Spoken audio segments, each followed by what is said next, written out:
Due to his excellent work on ice core study, he has received many awards for this outstanding research.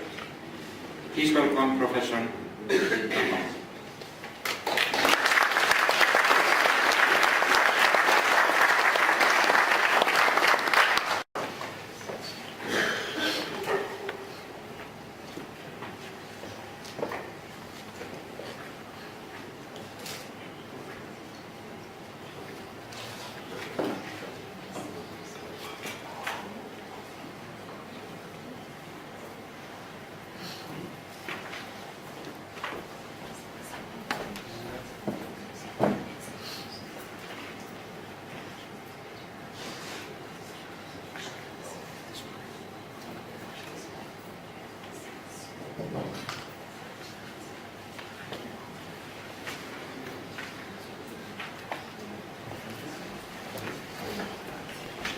Dear President Gregson, dear organizers, ladies and gentlemen, congratulations on the opening of 6th Open Assembly of the London Research Forum.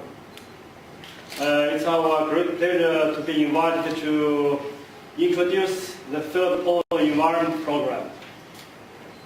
The title is Third Pole.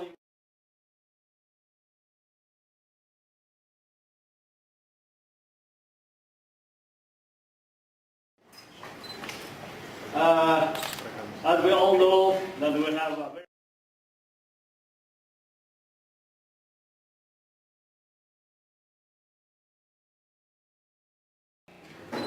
first pole and the second pole, so we call that third pole. Actually, the topography description of this region is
global warming.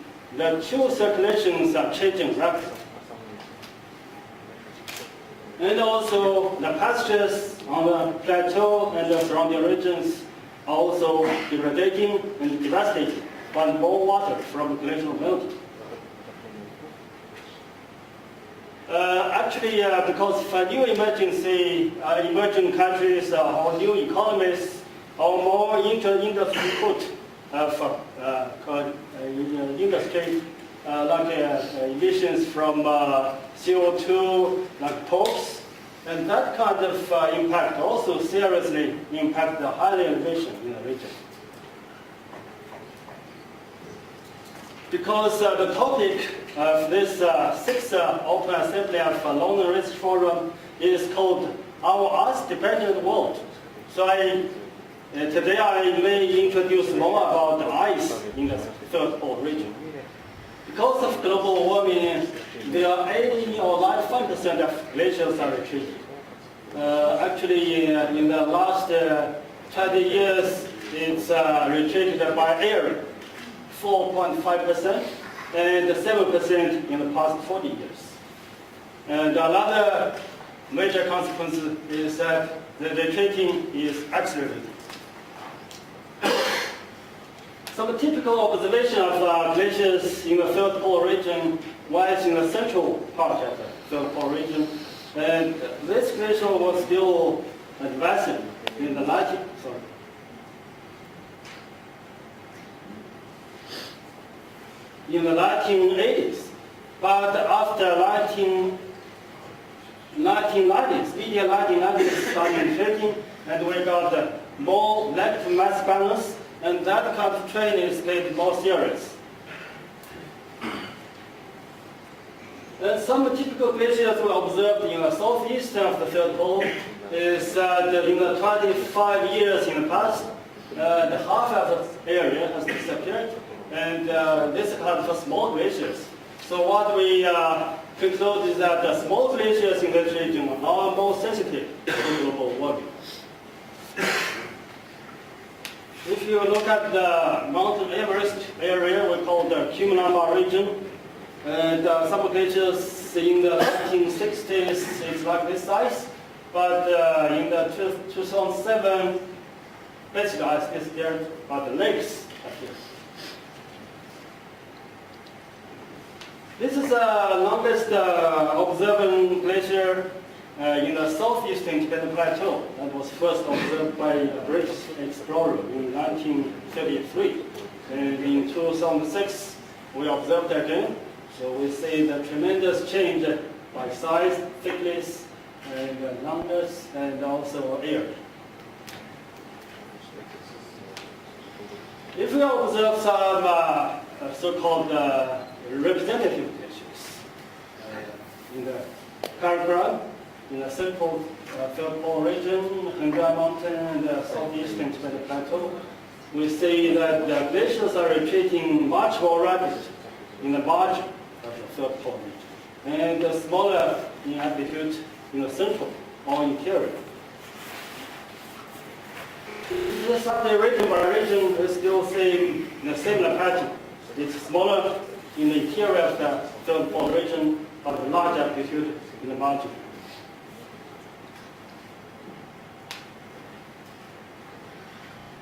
And then we have a kind of conclusion that the retreating of glaciers in the third pole region is smaller in interior and larger from the margin.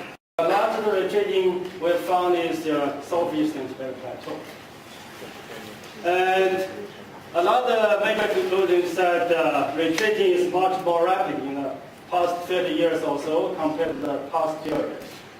So it's the amplitude in the recent 30 years is about the same as what is happening in the past 200 years. This is a kind of comparison for the most recent 10 years with that happening in the 10 years previous. So what we observed for the same glacier, we can say that the amplitude of retreating is about doubled in the past 10 years. So as I said at the very beginning, that the major cause of the retreating of glaciers is by global warming. Although some other factors like precipitation and moisture and other things. But the major cause is temperature increase. So what about the impact of the retreating? There are two consequences which immediately impact the society in this region. One is we call the glacial lake expansion flood, simply called GLAF. And another one is called glacial turbulence lake outburst flood, simply called GLOF. In this region, there are much more glacial lake area compared to other regions. So we have more than 1,000 glacial lake water supplied lakes and more than 3,000 glacial turbulence lakes. So these kind of lakes are facing very serious problems with the warming and glacier retreating. And these are two glaciers on the Tibetan Plateau. This is a Plateau in the interior of the Tibetan Plateau. It was the largest lake, above 3,000 meters on the plateau. What we observed is that the glacial area is retreating continuously from 1970 to 2000 afterwards. And at the same time, glacial lake area increasing from the 1970s to 2000 and afterwards.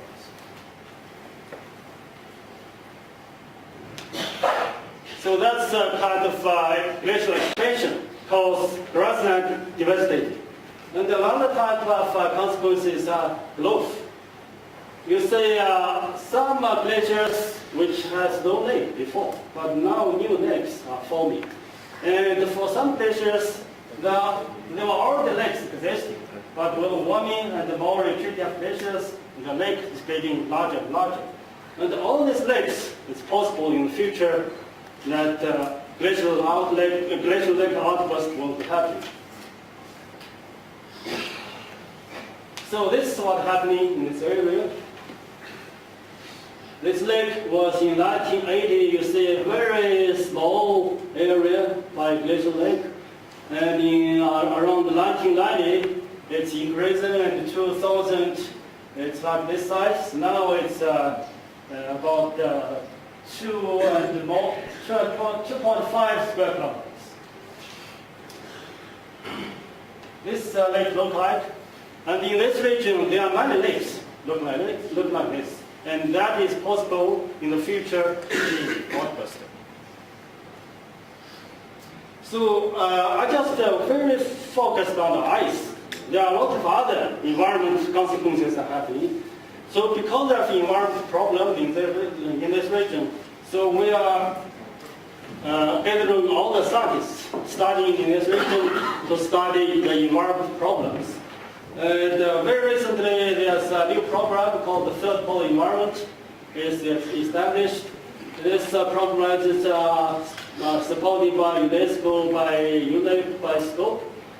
And we had a workshop just 4 days ago with the support of President Grimson. And we had other 2 days afterward excursions. And it's very successful. And this TPE, the simply called Third Pole Environment as TPE. The TPE program is focused on water, ice, air, vegetation, and human interactions in the Third Pole region to reveal environmental change processes and practice on the Third Pole and their influences on and responses to global changes, and to serve for enhancement of human adaptation to change environment and realization of human-nature harmony. And we have six scientific questions. The first is about what was happening in the past in this region environment. And the second is what is water and energy cycles at present in this region, its relationship to monsoon activities in this region. And thirdly, how is the glacial behavior and their consequences? And what are the environmental impacts? And fourthly, how the ecosystems in the region will respond to global warming. And fifth question is the human activities. How the anthropogenic activity will impact the region with the more and more economic activities. And the sixth is what the best route or way to cope with the environmental changes in the Third Pole region. Actually, with the workshop here, we had a lot of questions. How does the Third Pole region cooperate with other regions? Particularly, we have the two meetings, Third Pole Environment meeting and the London Research Forum meeting. And we have scientists coming together and we discuss same topic, ice. So I was very much appreciate what President Grimson was proposing. We need more cooperation of programs in these two regions and more interactions of scientists in the two regions. So I think that what we are looking for is closer, more efficient, and more successful cooperation of scientists work in the first pole, the Arctic region, and the third pole, the Himalaya region or the Tibetan region. And finally, I wish a very successful meeting of Northern Research Forum. Thank you.